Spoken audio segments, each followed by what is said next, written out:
Hey y'all, it's Jenni Moseley and Dr. Ryan Reeves. And we are here live with the Elevate Effect. It's time to take the dental field to a whole nother level. Fly with me, folks. Let's get real and let's get uncomfortable. There's probably even managers, and I'm not a manager, but there's probably even managers out there that are struggling even with dentists and having a revolving door. And why can't we find assistants? And we tend to say, well, it's the generation. Or these days nobody wants to work, or, and it's like, well, I personally want to constantly blame myself. I don't know why, but because then I won't learn. So I'm thinking, okay, well, I think I realized with this last one that we left where we thrive, and that is in quadrant 2. Mm-hmm.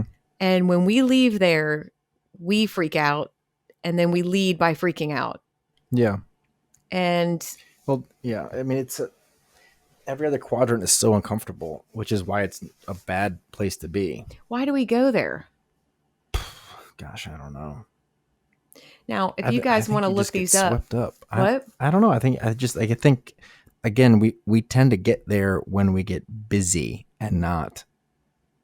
I mean, we are sort of busy and productive, but we just get way too busy. And again, it always follows. I mean, we can almost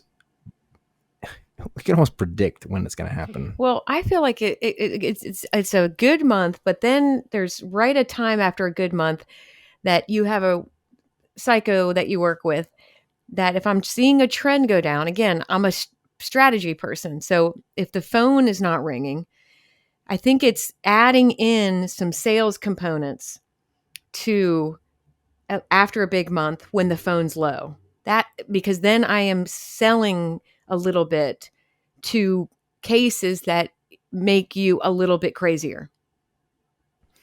Yeah, that definitely contributes to it because I don't know. There's just some things are just like people want things that I'm not comfortable doing for them. Okay, well, but you want something that you may have to not be comfortable with getting either. What do you mean? Well, if you want, and this is to all dentists, so we're using each other. Everybody, please. This is not about Ryan and I. So anyway, you want the practice to be at a certain number. And you have a person that is making that happen for you, and it can only happen one way. So you have to recognize and trust sometimes that the decisions are because of the practice, not a person. Well, I understand that, and you've said that before, and I believe that is a truth. I also believe that sometimes it's not worth hitting the number. I don't know that there's just certain. I don't know if it's okay. The certain vibes or feelings I get off you as the owner, but it may be for those that don't own. I mean, are you in it for a win-win?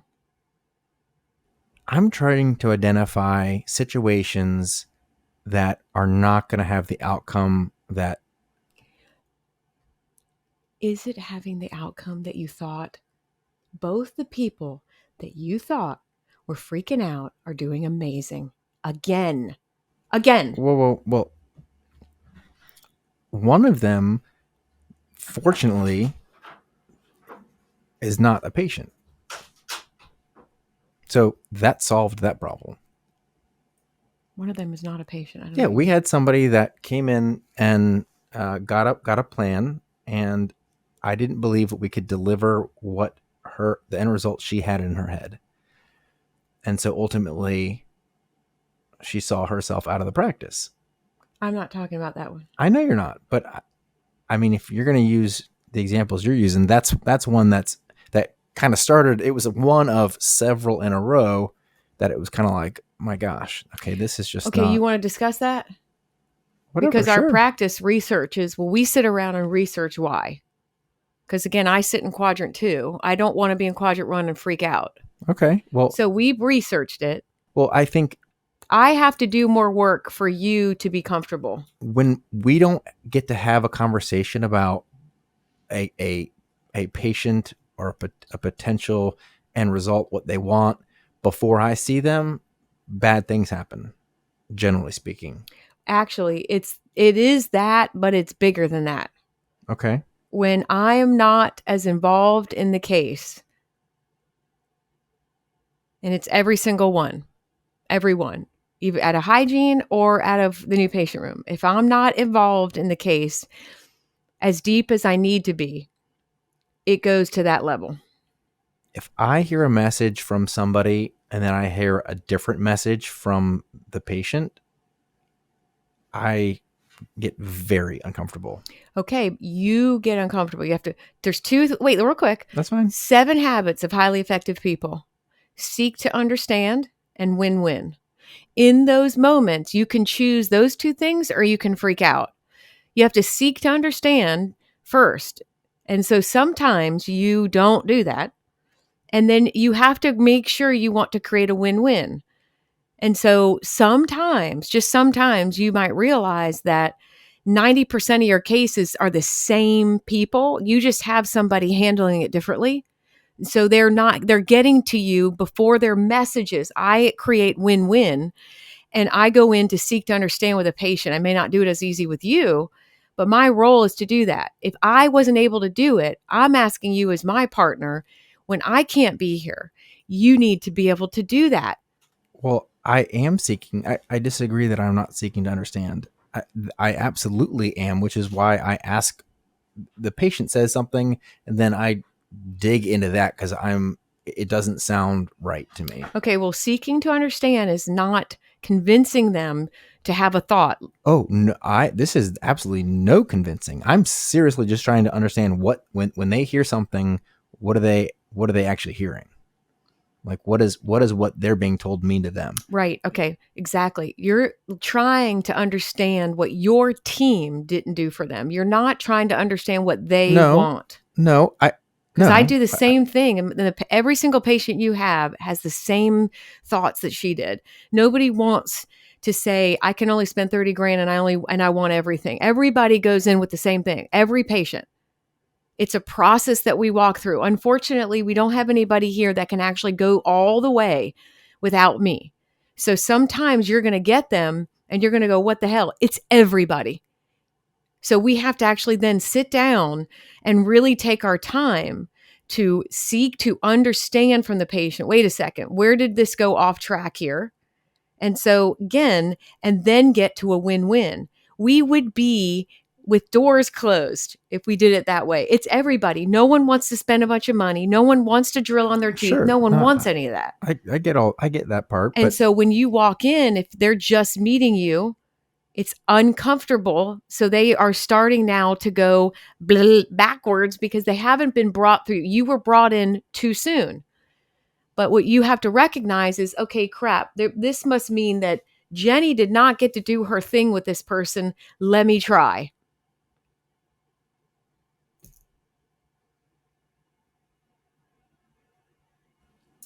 I'm not sure how to do that. Okay, well, can we practice together? Yeah.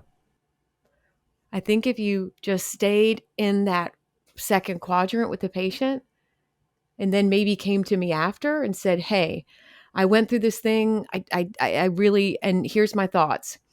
Even after that conversation, she's still in this thing, but I'll be honest, I deep down don't feel like I can give it to her.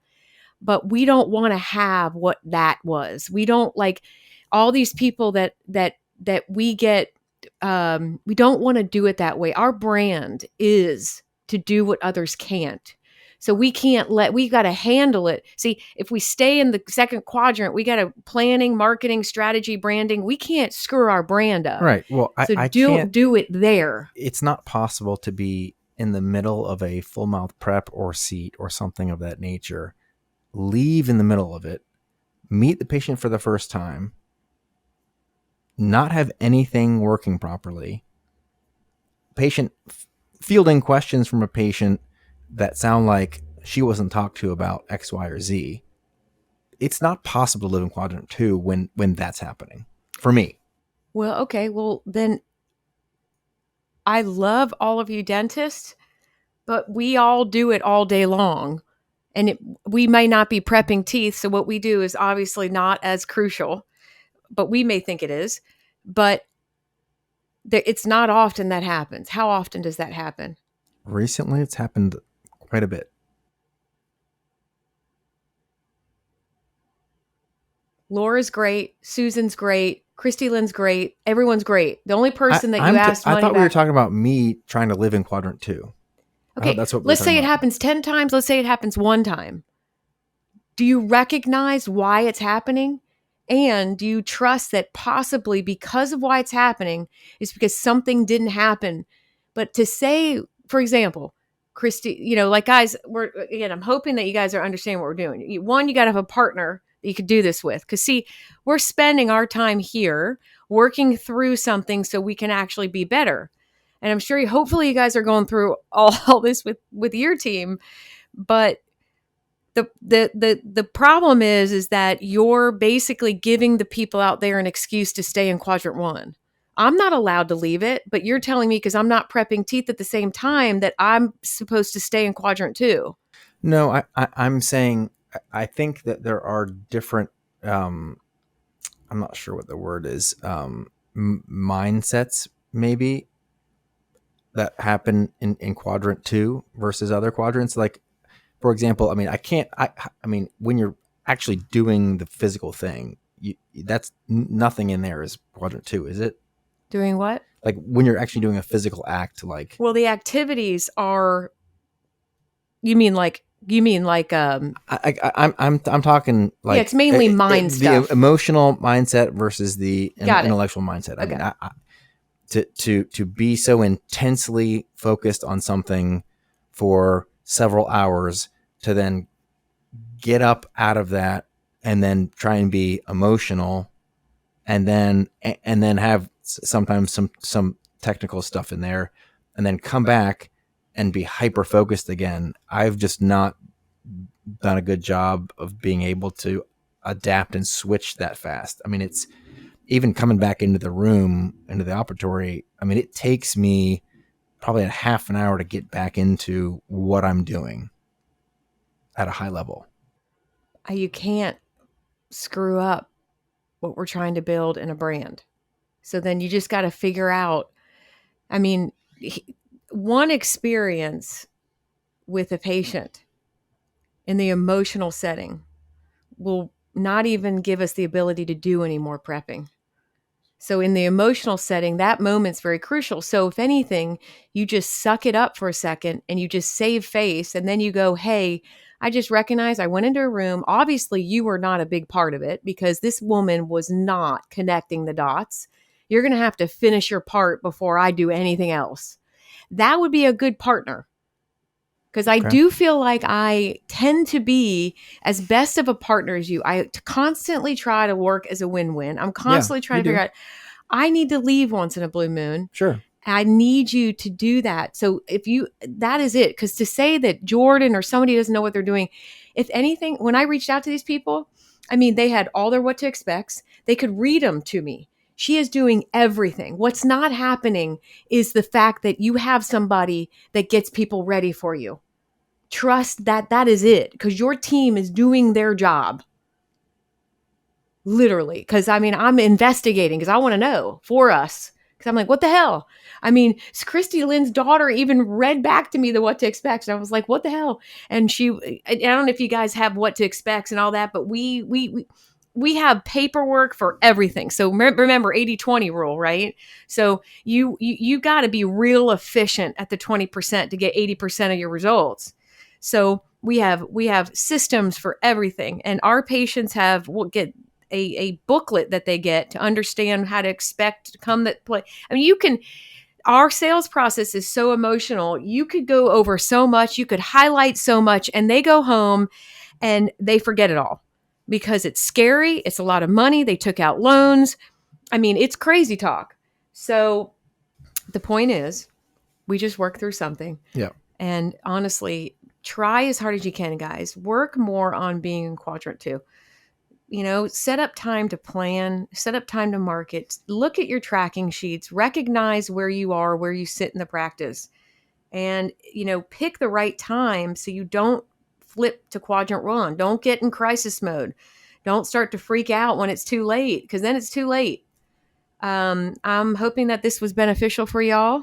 Ryan? Yeah, I think again, I think that time piece where it is worth blocking out your productive time to meet with your team.